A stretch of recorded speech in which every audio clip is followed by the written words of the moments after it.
Hello students, welcome to you all on official YouTube channel of Sanskaram Group of Schools. Student, today we are going to discuss the third portion of globalization and the Indian economy, chapter 4 of 10th class economics. Hello students, today we are going to discuss the impact of globalization in India. Student हमने देखा कि MNCs हैं उनके आने से जो foreign trade है उसमें बहुत ज़्यादा ग्रोथ हुई है। डिफरेंट कंट्रीज़ का जो प्रोडक्ट है वो दूसरे कंट्रीज़ के अंदर पहुंच रहा है, मार्केट्स हैं वो इंटीग्रेटेड हो रही हैं। तो हमारे देश के अंदर जो लिबरलाइजेशन पॉलिसी, प्राइवेटाइजेशन पॉलिसी और जो ग्लोबलाइजेशन पॉलिसी, जिसको एलपीजी पॉलिसी ऑफ गवर्नमेंट कहा गया था 1991 की, तो उससे जो ये वैश्वीकरण के दौरान जो एमएनसीज़ जो भारत में आई, तो उससे हमारी अर्थव्यवस्था को क्या फ़ायदा हुआ, क्या नुकसान हुआ, अब हम इसका एक बार ऑब्ज़र्वेशन करेंगे।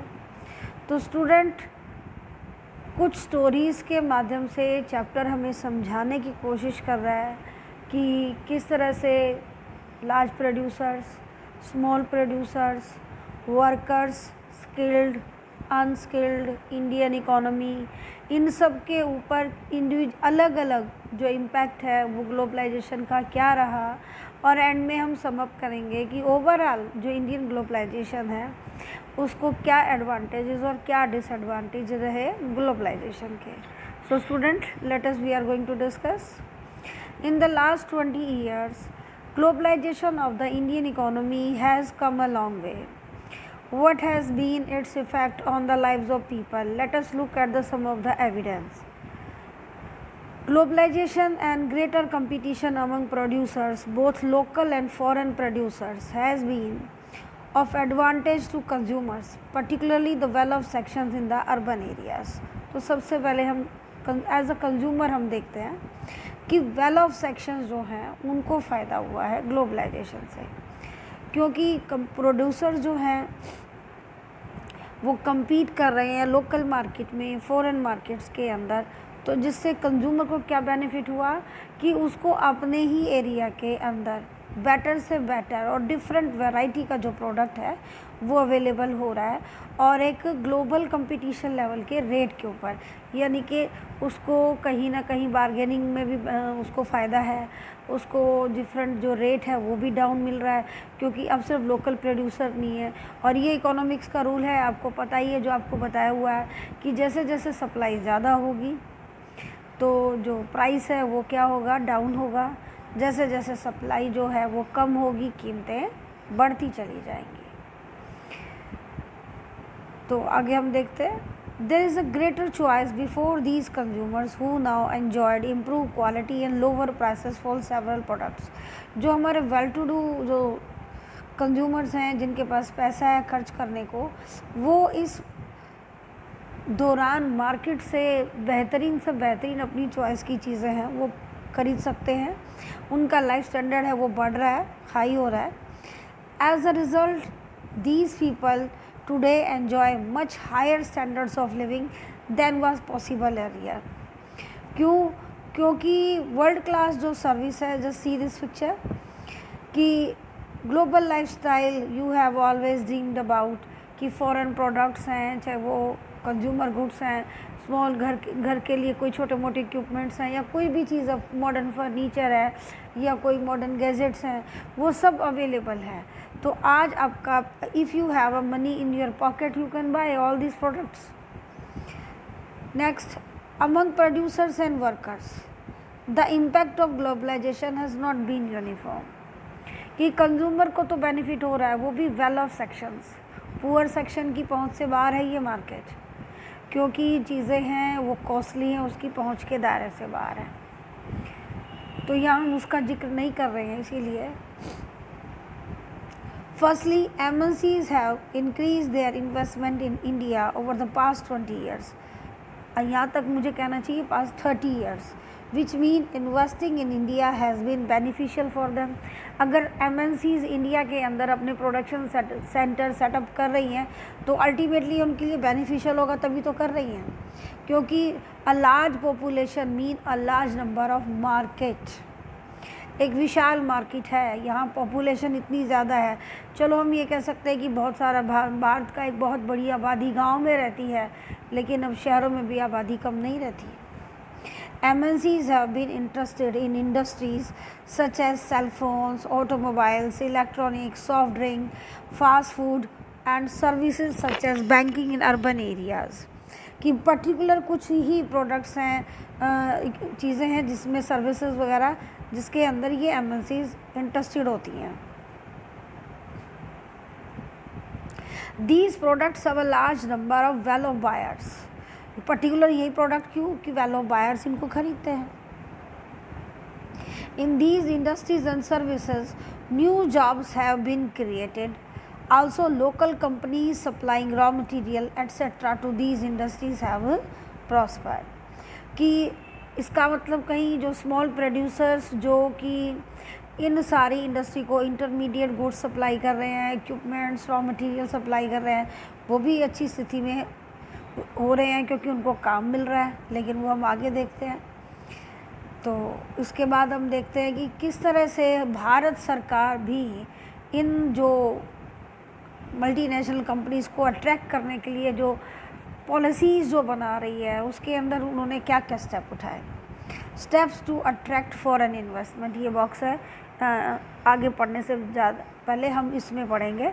हमने फर्स्ट MNCs का देखा इन्वेस्टमेंट का कि किस तरह से जो वेल ऑफ बायर्स हैं उनके लिए वो क्या क्या प्रोडक्ट बना रही हैं। तो सेकंड पॉइंट करने से पहले ये बॉक्स हम पहले पढ़ेंगे बच्चे। In recent year the central and the state governments in India are taking special steps to attract foreign companies to invest in India. Industrial zone called special economic zones SEZs are being set up. Delhi के surrounding NCRs के अंदर particular कुछ villages में ये SEZ setup किए गए हैं जहाँ फॉरेन कंपनीज़ हैं वो अपने प्लांट सेटअप कर रही है। मानेसर में है, तो अब ये जैसे फरीदाबाद साइड है, अब इधर झज्जर डिस्ट्रिक्ट साइड्स है।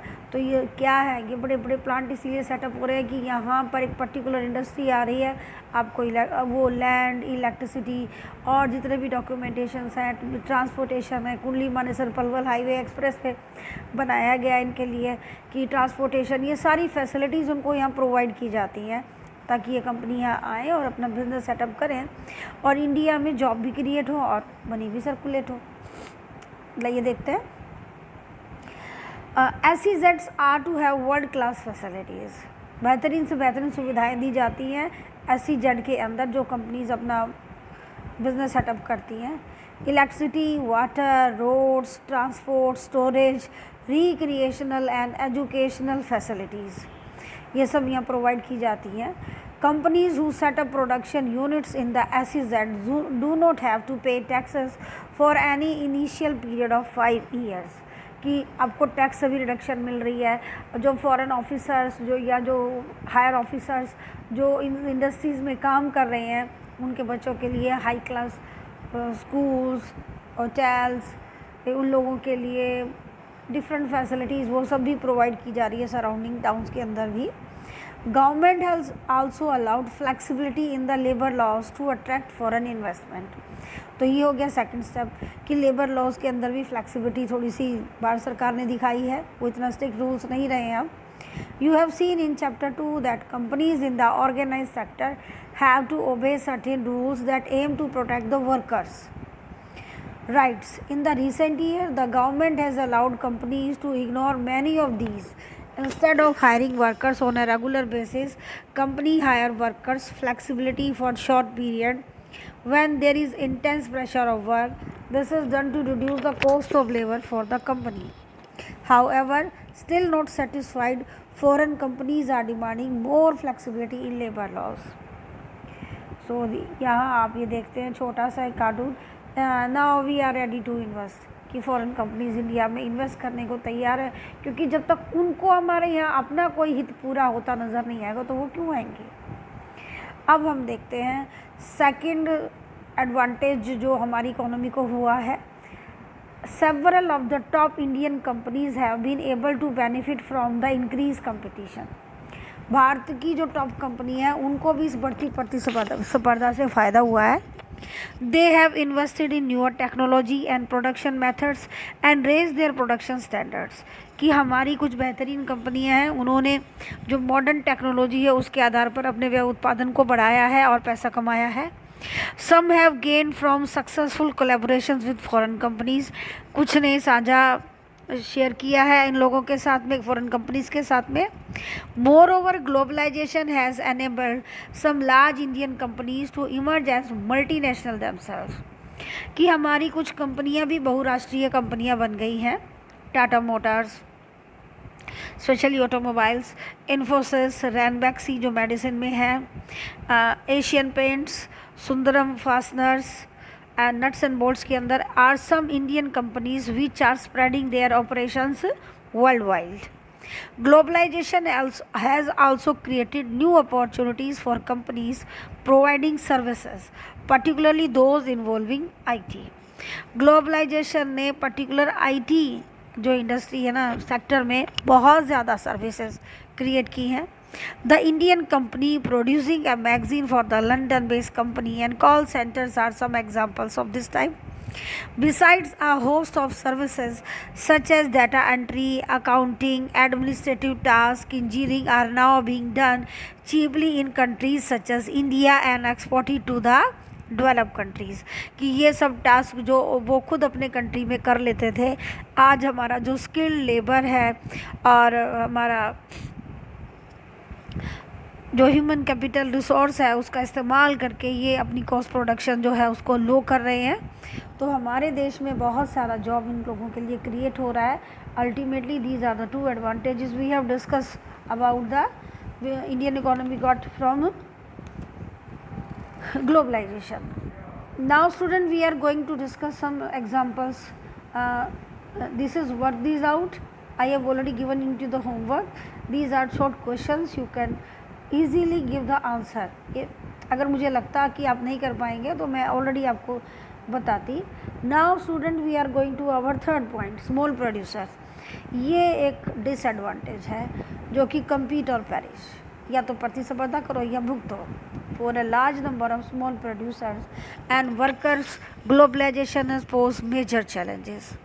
एक बड़ी संख्या के छोटे उत्पादकों के लिए और मजदूरों के लिए, कर्मचारियों के लिए जो वैश्वीकरण है वो एक चुनौती बन के आया है. राइजिंग कंपटीशन, बढ़ती हुई प्रतिस्पर्धा. ये इमेज जो दिखाई गई that is mister Ravi. Ravi did not expect that he would have face a crisis in such a short period of his life as industrialist. कि रवि ने कभी नहीं सोचा था कि उद्योगपति के तौर पर वो इतने बड़े संकट का सामना करेगा. तो ये एक बंदे के हालात दिखाए गए बेटा, जिसके द्वारा आपको वो समझाना चाहते हैं कि ग्लोबलाइजेशन से जो हमारे स्मॉल प्रोड्यूसर्स हैं वो किस तरह से हार्ड हिट हुए हैं, उनको क्या नुकसान हुआ है. Ravi took a loan from the bank to start his own company producing capacitors in 1992 in Hosur, an industrial town in Tamil Nadu. Capacitors are used in many electronic home appliances, including tube lights, television, etc. Within 3 years, he was able to expand production and had 20 workers working under him. His struggle to run his company started when the government removed restriction on the import of capacitors as per its agreement at WTO in 2001. 2001 में capacitors जो है उसका जो trade restrictions है वो remove हो गए. तो उससे क्या हुआ, his main clients the television companies use to buy different components including capacitors in bulk for the manufacture of television sets. जो उसकी ग्राहक कंपनियाँ थी, पर्टिकुलर टीवी कंपनी जो उससे कैपेसिटर्स खरीदती थी, उन्होंने क्या किया. However, competition from the MNC brand forced the Indian television companies to move into assembling activities for MNCs. और ये बढ़ती जो प्रतिस्पर्धा थी MNC से, उन्होंने क्या किया, जो ब्रांड्स जो प्रोडक्ट था टीवी कंपनी अब उनकी तरफ मुड़ गई. Even when some of them bought capacitors, they would preferred to import as the price of the imported item was half the price charged by the people like Ravi. क्या हुआ कि कुछ कैपेसिटर्स उनसे खरीद भी रहे थे, लेकिन वो कोशिश क्या कर रहे थे कि जो इम्पोर्टेड आइटम का जो प्राइस है वो जो रवि है उसके प्राइस से कम था। Ravi now produce less than half of the capacitors that he produced in the year 2000 and has only 7 workers working for him. Ravi ने क्या किया, अपना काम कम कर दिया। अब उसके पास क्या है, आधे से कम काम रह गया, 7 ही वर्कर रह गए। Many of Ravi's friends in the same business in Hyderabad and Chennai have closed their units. कि ये लगा हुआ है बेचारा अपने संघर्ष में, जबकि इसके दोस्तों ने तो बिजनेस ही छोड़ दिया है। आगे देखते हैं कि कहाँ कहाँ ये सब हुआ है, किन किन प्रोड्यूसर्स को नुकसान हुआ। Batteries, capacitors, plastics, toys, tyres, dairy products and the vegetables oil are some examples of industries where the small manufacturers have been hit hard due to the competition. Several of units have shut down, rendering many workers jobless. कि बहुत सारी unit तो business हैं जो छोटे मोटे वो बंद ही हो गए हैं।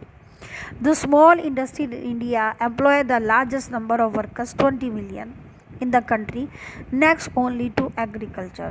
तो अब सोच लीजिए कि कितने सारे वर्कर्स जॉबलेस हो गए होंगे इन MNC की वजह से, क्योंकि वो छोटी छोटी यूनिट्स थी और वो compete नहीं कर पाई। So now student come to the again, let us work these out.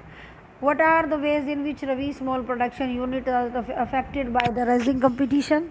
कि जो वो प्रोडक्ट बना रहा है MNCs, उसी प्रोडक्ट को जो है स्मॉल चीप रेट के ऊपर सप्लाई करा रही है, वो भी ब्रांडेड। तो उसको क्या करना पड़ रहा है, जो कंपटीशन का सामना कर रहा है मार्केट के अंदर, उसका प्रोडक्ट है वो कहीं सेकंड ठहरता है, MNC का प्रोडक्ट फर्स्ट स्टेज में ठहरता है। Should producers such as Ravi stop production because their cost of production is higher compared to the producers of other countries? What do you think? ये आपकी अपनी चॉइस, अपना दिमाग लगाइए और सोचिए कि रवि जैसे प्रोड्यूसर्स को अपना काम बंद कर देना चाहिए या अपनी कॉस्ट रिड्यूस करने की कोशिश करनी चाहिए अगर उसे स्ट्रगल करना है तो। Recent study point out that small producer in India need 3 things to compete better in the market: better roads, power, water, raw material, marketing and information network, improvement and modernization of technology, timely available of credit at reasonable interest rates. Can you explain how these things would help Indian producers? ये आप discuss करेंगे, already आपको class में दे चुकी हूँ मैं ये। Do you think MNC will be interested in investing in these? Why do you think the government has a role in making these facilities available? Yes, government को इंटरेस्ट दिखाना होगा, क्योंकि अपने प्रोड्यूसर को फिर आप कैसे सेव कर पाओगे। Can you think of any other step that government could take? तो आप सोचिए कि सरकार क्या कर सकती है हमारे स्मॉल प्रोड्यूसर्स को सर्वाइव करने के लिए। अब जो हम नेक्स्ट देखेंगे वो है competition and uncertain employment. Mean हम देखेंगे कि जो ग्लोबलाइजेशन है उससे वर्कर्स की कंडीशंस को क्या नुकसान रहा। स्टूडेंट, हम ऑलरेडी डिस्कस कर चुके हैं कि वेल टू डू कंज्यूमर्स के लिए, हमारी लार्ज प्रोड्यूसर्स के लिए ग्लोबलाइजेशन है वो कहीं ना कहीं बेनिफिशरी रहा, लेकिन स्मॉल प्रोड्यूसर्स के लिए इसका डिसएडवांटेज ये रहा कि बहुत सारे जो स्मॉल प्रोड्यूसर्स हैं वो कंपटीशन में सर्वाइव नहीं कर पाए। ठीक उसी तरह से अब हम वर्कर्स के बारे में डिस्कस करेंगे। या फिर से हमें एक स्टोरी दी गई है, एग्जाम्पल के द्वारा हमको समझाया गया है कि वर्कर्स के साथ क्या रहा। Globalisation and the pressure of competition have substantially change the lifes of workers. Faced with growing competition, most employers these days prefer to employ workers flexibly. This means that worker jobs are no longer secure. Mean unorganized sector में transfer होता जा रहा है सारा काम। Let us see how the workers in the garment export industry in India having to bear this pressure of competition. हमारे जो NCR है उसके चारों तरफ दिल्ली के अंदर आउटसाइड में आपको इस तरह की फैक्ट्रीज नज़र आएंगी जहाँ घरों से गृहिणियों को जो कंपनी की गाड़ी है वो ले जाती है 9 बजे के करीब, शाम को 5 साढ़े 5 बजे छोड़ जाती है, लेकिन संडे को भी जाना पड़ता है। और अगर आप किसी भी एक भी दिन की छुट्टी लेंगे तो सैलरी कटेंगी, और जब कंपनी के ऊपर प्रेशर होता है तो आपको एक्स्ट्रा वर्क भी करना पड़ता है। चलिए डिस्कस करते हैं इसको। Large MNC in the garment industry in Europe and the America order their products for Indian exporters. These large MNCs with worldwide network look for the cheapest goods in order to maximize their profits. हमने ये पढ़ा था ना how to MNCs expand their business, तो उसमें क्या था, placing order with the help of agents, कि जो बड़ी बड़ी गारमेंट जो हमारी एमएनसीज हैं यूरोप की, अमेरिका की, वो क्या करती हैं, इंडियन एक्सपोर्टर्स को ऑर्डर प्लेस करती हैं। क्यों? क्योंकि जहाँ उन्हें सस्ता से सस्ता काम मिलेगा वहीं से तो वो लेंगे। To get these large orders Indian garment exporters try hard to cut their on cost as cost of raw material can not be reduce, exporter try to cut labour cost, क्योंकि जो आप रॉ मटेरियल लगा रहे हैं वो तो आपको better quality का देना ही होगा। तो मोस्टली जो इंडियन जो एजेंट्स हैं या एक्सपोर्टर हैं जो उनको ऑर्डर प्लेस करते हैं एमएनसीज को, वो हमेशा जो पैसा बचाने की कोशिश करते हैं, क्योंकि उनको भी तो प्रॉफिट कमाना है और चांसेस कम होते हैं इसके अंदर, तो वो लेबर की कॉस्ट से उसको निकालते हैं। As where earlier a factory used to employ workers on a permanent basis, now the employer workers only a temporary basis so that they do not have a pay workers for the whole year। क्योंकि आपको पता है जैसे ही जैसे worker पुराना होता चला जाता है तो उसको इंक्रीमेंट भी लगाना पड़ता है। अब जॉब सिक्योरिटी नहीं है, जिसकी सैलरी बढ़ती है उसी को निकाल दो, थोड़े से पैसे में दूसरा वर्कर आ जाएगा। Workers also have to put in very long working hours and work night shift on a regular basis during the peak season, कि peak season में उन्हें ओवर टाइम भी करना पड़ता है। Wages are low and workers are force to work over time to make both hands meet, कि अपना घर चलाने के लिए, अपना परिवार का पेट पालन करने के लिए उन्हें ओवर टाइम भी करना पड़ता है।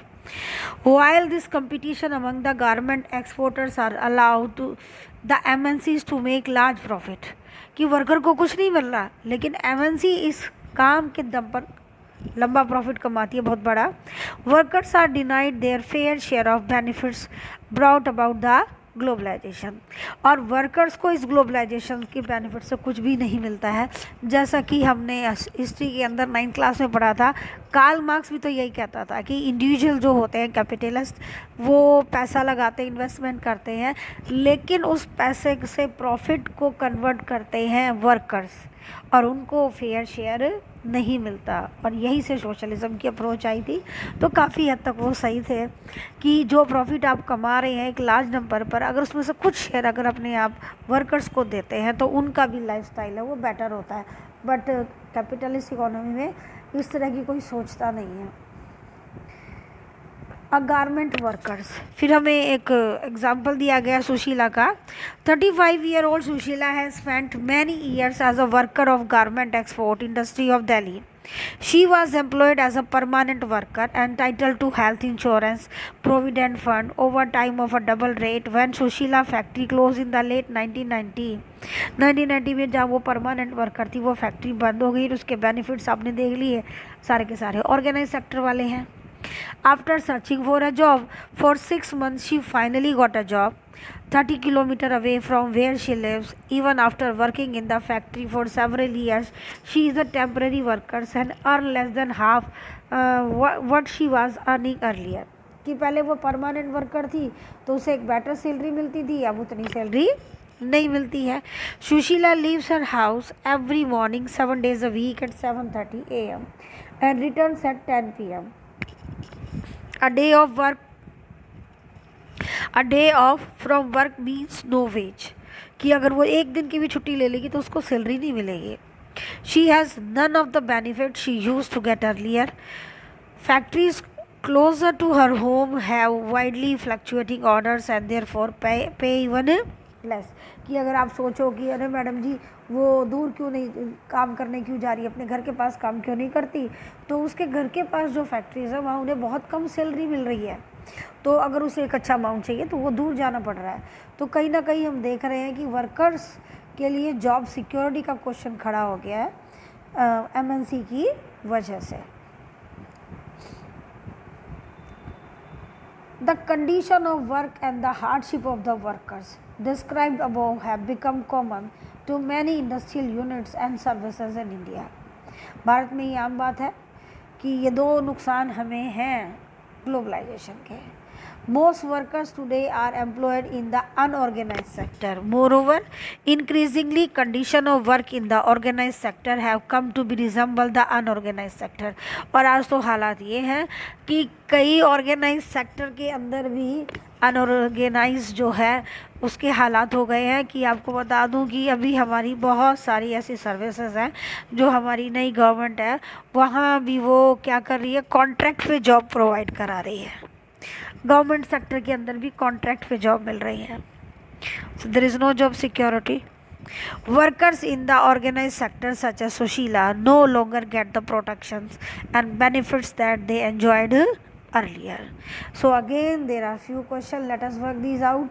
Student, you can give the answer of these question yourself, क्योंकि इसी तरह के क्वेश्चन आपसे NTSC में पूछे जाएंगे जहां आपको सुशीला या रवि जैसी जो सिचुएशन है दी जाएंगी और आपसे क्वेश्चन पूछा जा सकता है कंज्यूमर वाला जो नेक्स्ट चैप्टर है उससे, ग्लोबलाइजेशन वाले चैप्टर से और सेक्टर्स ऑफ इंडियन इकोनॉमी से और ग्लोबलाइजेशन मीन ओवरऑल इकोनॉमी के जो क्वेश्चन आते हैं 6 से 7 आएंगे वो सब प्रॉब्लम सॉल्विंग ही होंगे। तो आपको कंटेंट पर जोर देना है, ना कि मेन क्वेश्चन आंसर रटने पे या फैक्ट्स लर्न करने पे कि आपने कोई ईयर वगैरह रट लिया उससे कुछ हासिल नहीं होने वाला। आपको जो समझाया जा रहा है कि वर्कर्स किस तरह से हो रहे हैं, स्किल वर्कर को क्या बेनिफिट है, अनस्किल्ड को क्या प्रॉब्लम है, क्योंकि यहाँ हमने देखा स्किल्ड की बात नहीं की, क्योंकि स्किल्ड हम पहले देख चुके हैं कि जो IT सेक्टर्स की जो इंडस्ट्रीज़ हैं जहाँ स्किल्ड वर्कर काम कर रहा है वहाँ तो MNCs बहुत अच्छी हाई सैलरी दे रही हैं। तो वो कंडीशन वहाँ जो हमारे जो वर्कर्स हैं वो बेटर सिचुएशन में है। इंडिया का जो यूथ है वो काफ़ी पैसा कमा रहा है, इसके अंदर प्रॉब्लम आ रही है अनस्किल्ड वर्कर्स के लिए। Now students we are come to the our next point, the struggle for a fair globalisation. हमने देखा था पिछले वो अमेरिका वाला किसानों वाला सब्सिडी वाला केस कि किस तरह से जो डेवलपिंग कंट्रीज़ है उनको तो कहा जाता है कि लिबरलाइज़ कीजिए, रिलैक्सेशन दीजिए, और जो डेवलप कंट्रीज़ हैं वो सब्सिडी देकर अपने फार्मर्स अपना माल पहले बेच जाते हैं, और जो पुअर सेक्शंस हैं, पुअर कंट्री है, उनको नुकसान हो रहा है। तो उसी तरह से आप देखते हैं कि ये MNCs जो हैं प्रॉफिट कमा रही हैं वर्कर्स के दम पर। क्या इन वर्कर्स को उनका शेयर मिल रहा है उस प्रॉफिट में से? क्या जो ये डेवलपिंग कंट्रीज़ हैं उसकी जो मैक्सिमम पॉपुलेशन है क्या वो उनको इस ग्लोबलाइजेशन से बेटर कोई सिचुएशन मिल रही है, हेल्प मिल रही है? उसी के लिए बात करते हैं कि अमीर और गरीब की जो खाई है वो बढ़ती जा रही है। वेल टू डू सेक्शंस और पुअर सेक्शन का गैप है वो बढ़ता जा रहा है just because of this globalisation. Now continue. The above evidence indicate that not everyone has benefited from the globalization. Underline this बेटा, इसके आगे क्यों लगा लो, और वेरी वेरी इंपॉर्टेंट क्वेश्चन कि इसका मतलब है कि ये लाइन हमें बोर्ड में दी जाएगी और कहा जाएगा justify the statement, support the statement, explain this statement. It means हमें एडवांटेजेस और disadvantages of globalisation Indian economy को क्या क्या है दोनों ही पॉइंट डिस्कस करने हैं, और मैक्सिमम ये 5 मार्क्स का क्वेश्चन आता है। तो जो ऊपर पढ़ा था वो सारा का सारा भी जो डिस्कस किया है वो इसका आंसर है। People with education, skill and wealth have made the best use of the new opportunities. On the other hand, there are many people who have not shared the benefits. कि कुछ को फ़ायदा हो रहा है, कुछ के लिए नई नई अपॉर्चुनिटीज़ क्रिएट हो रही हैं, लार्ज प्रोड्यूसर्स के लिए, स्किल्ड हमारे वर्कर्स के लिए, या वेल ऑफ सेक्शन जो कंज्यूमर है उसके लिए, लेकिन कुछ को नहीं हो रहा, वो हमारा अनस्किल्ड वर्कर्स है, हमारा स्मॉल प्रोड्यूसर्स है। Since globalization is now a reality, the question is how to make globalization more fair. तो अब बात ये है कि आज तो वैश्वीकरण है वो एक यथार्थ है, प्रोसेस चल रही है, तो इसको और बेहतर कैसे बनाया जाए, कि इसमें सभी को हिस्सा कैसे दिया जाए। तो what is fair globalisation? Underline the next line, this is the answer. Fair globalisation would create opportunities for all